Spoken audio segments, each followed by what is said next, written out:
Today I was dealing with my monitor to my editing PC not turning on or working. It's the monitor that I usually have set up so that I can watch movies at night and fall asleep to different Netflix shows and all kinds of stuff like that. And that was really pissing me off and getting me depressed. And I was thinking about that. I was thinking also about a certain friendship I've been building, a strong friendship with a person as well. And I was thinking about how sometimes it's difficult for me to connect with other people, or it's difficult for me to reach out with offering who I am to people and my true self to people and being genuine. And that finding people that you really, really connect with, it's amazing. And it makes me want to give back. It makes me want to feel like they can have an easy time of sharing their life, and that they shouldn't have to work so hard for that to be able to do that. It got me thinking, in relationships,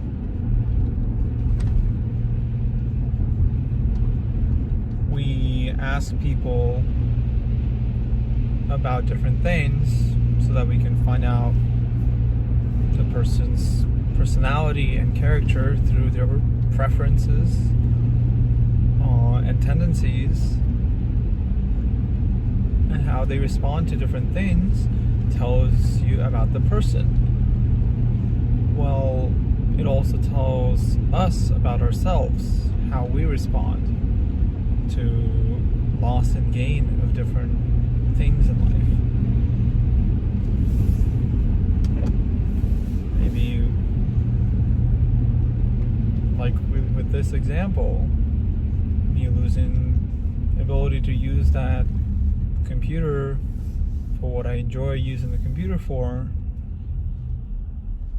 really pisses me off, or really frustrates me, really throws me off my normal routine.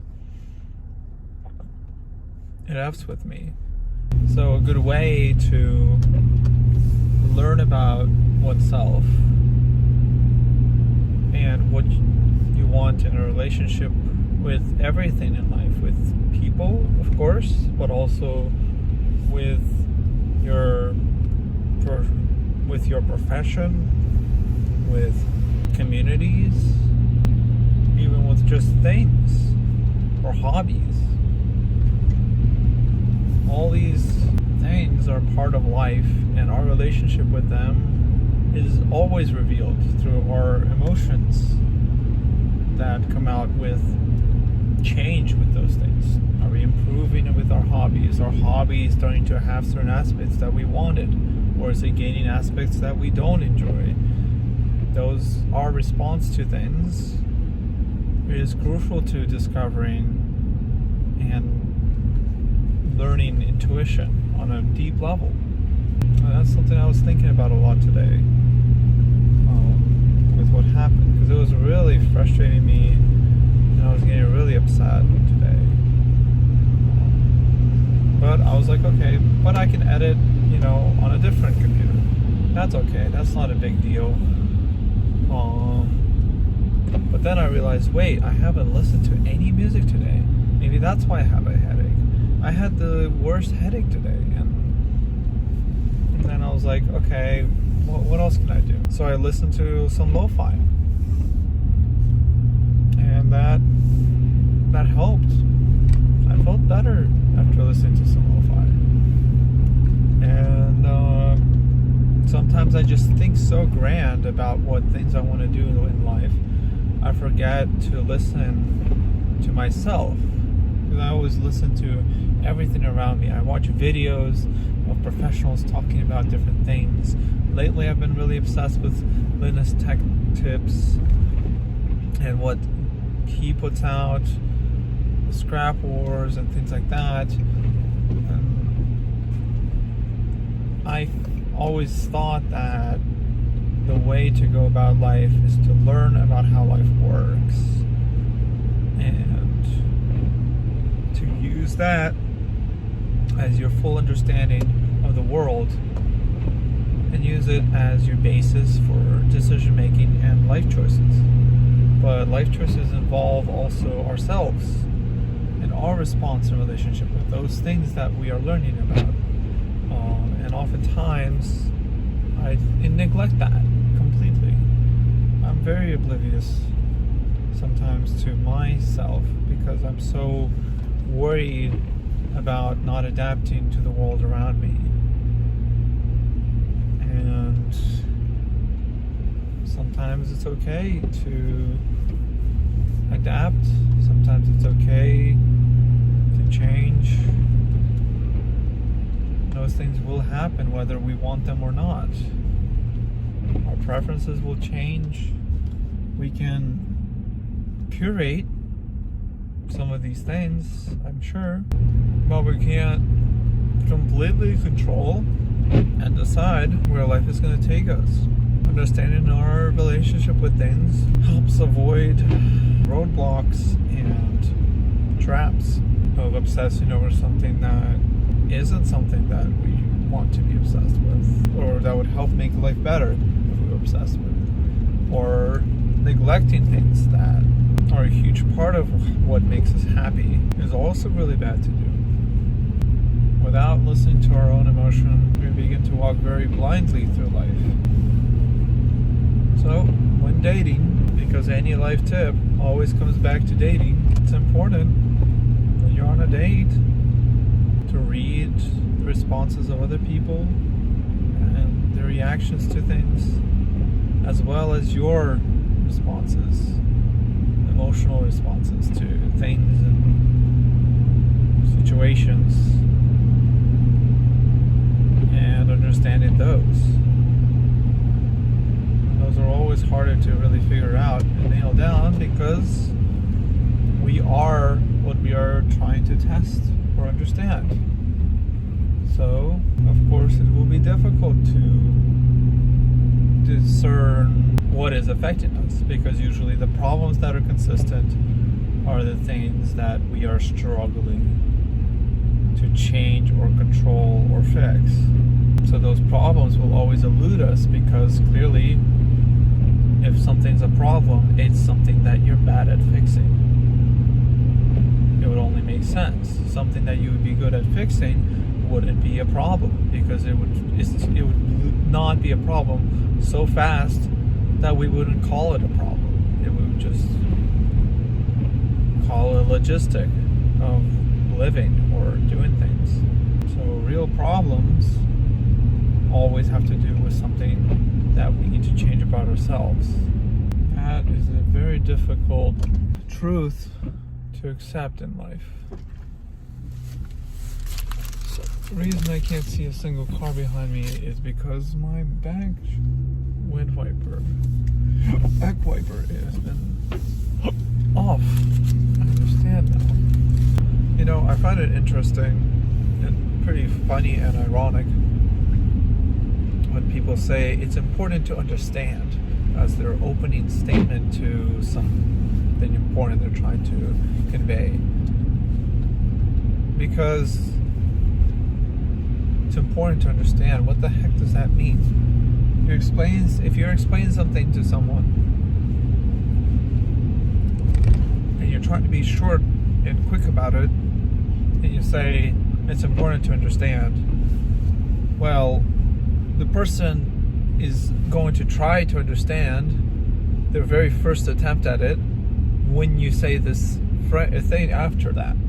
So I think saying it's important to understand is basically saying it's hard to understand something. Because why would it be important to say that it's important to understand something if it wasn't difficult to understand? Clearly, you're trying to warn somebody that it's important to take your time with understanding something because you won't understand the first try. So the lesson here is focus on patterns of your own behavior. Figure out why you hurt when you hurt by listening to your response to things that happen. Now, the more pain and constant pressure and frustration and piercing thoughts you deal with, the more you become jaded and numb, because it's the only way to keep going. Everyone does it. We struggle with a lot of things in life that are difficult to combat and difficult to stop. So the more numb you become, the more jaded you become, the harder it becomes to solve these problems without being raw about the method of solving them.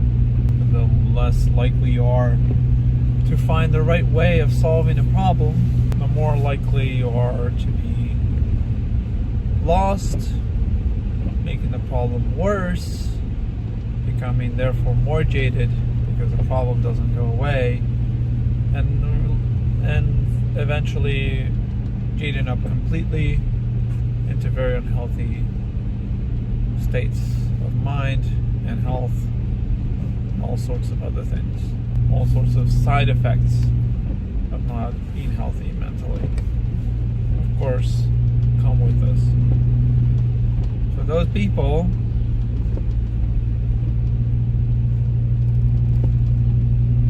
I would say, and this is what I did with my life, take control of your life by slowly and very carefully finding ways that you can realistically take back control over as many aspects of your life as possible.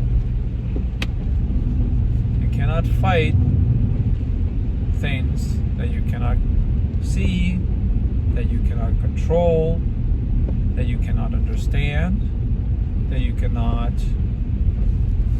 influence, especially the influence part, because when you're growing up as a teenager, when you're growing up as a young adult, which are the more recent states of aging that I've been involved in,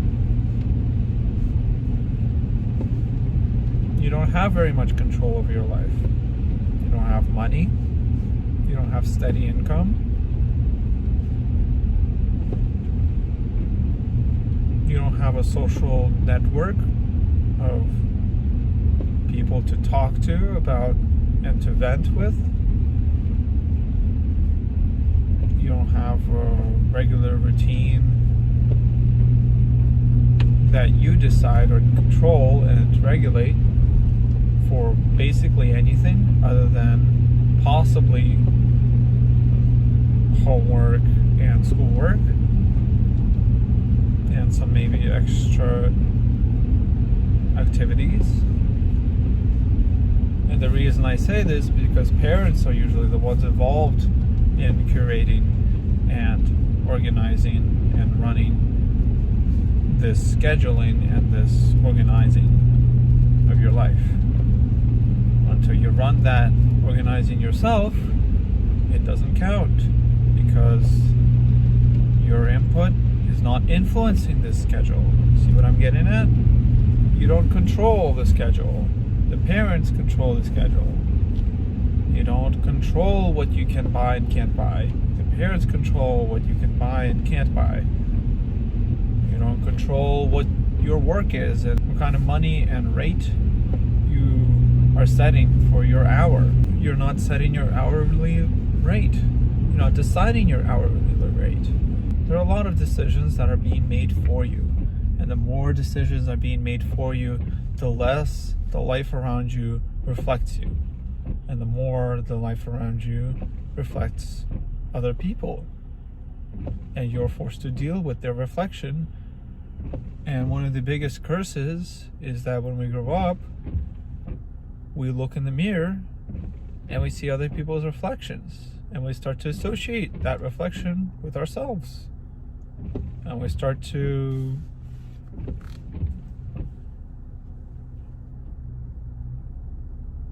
project that reflection onto our reflection.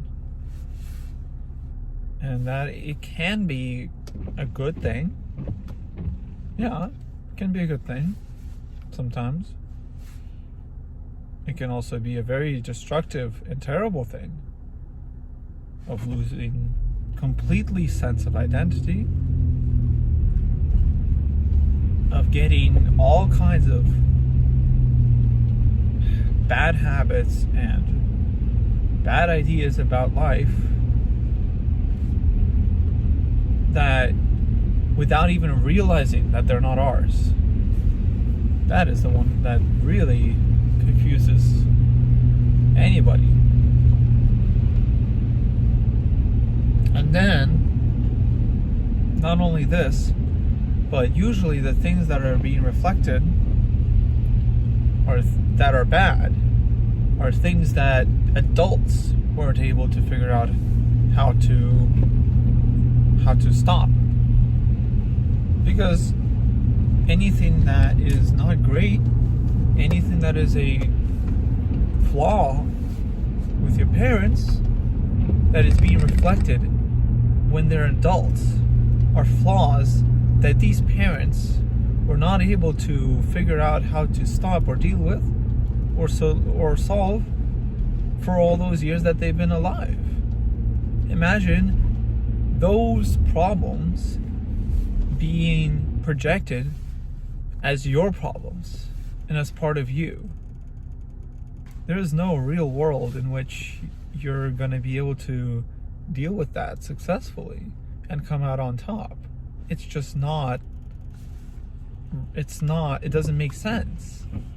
And then you have the genes of those parents.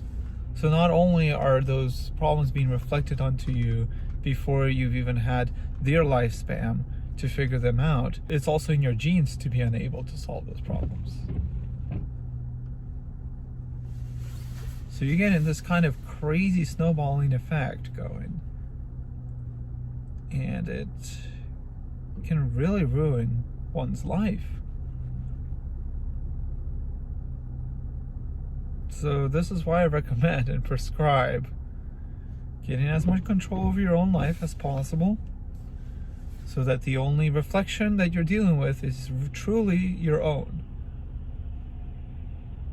Using also the problems that arrive to you when you're young that you don't control. Now that we've established that you don't have as much control as you might expect over your life, if we take that as granted, as true, then we can say that the problems of others that may seem as reflections of ourselves are not so. They are problems of other people, and that we should use these problems and these struggles of other people as a lesson to ourselves not to follow in those footsteps. It's very difficult to do this because the person that we are not following the footsteps of is more than twice, if not 3 times our age, most of the time. But it is something that's very important to do to stay healthy. And it's much easier to do and much healthier to do than to take upon the burdens of these elders. Take control of your life. The more control you have over your life, the more cleanly you will be able to view the world with pure, as unbiased as possible eyes. At least the bias will only come from within and from your past experiences.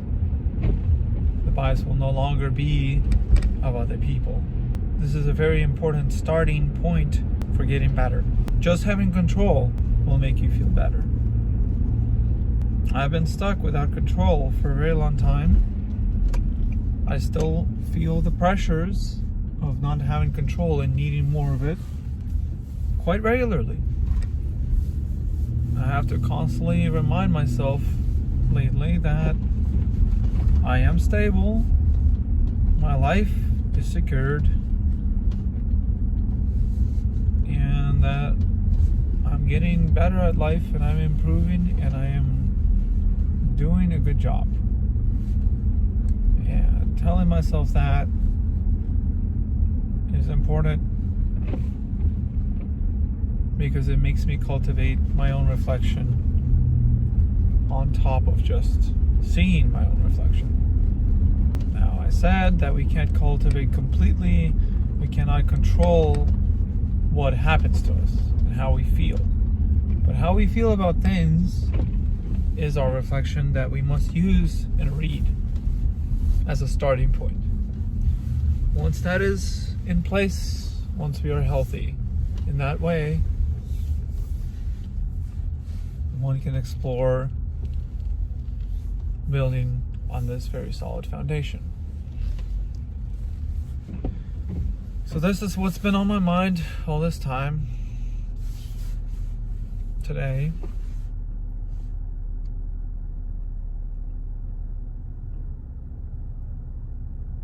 this is advice that made sense to me.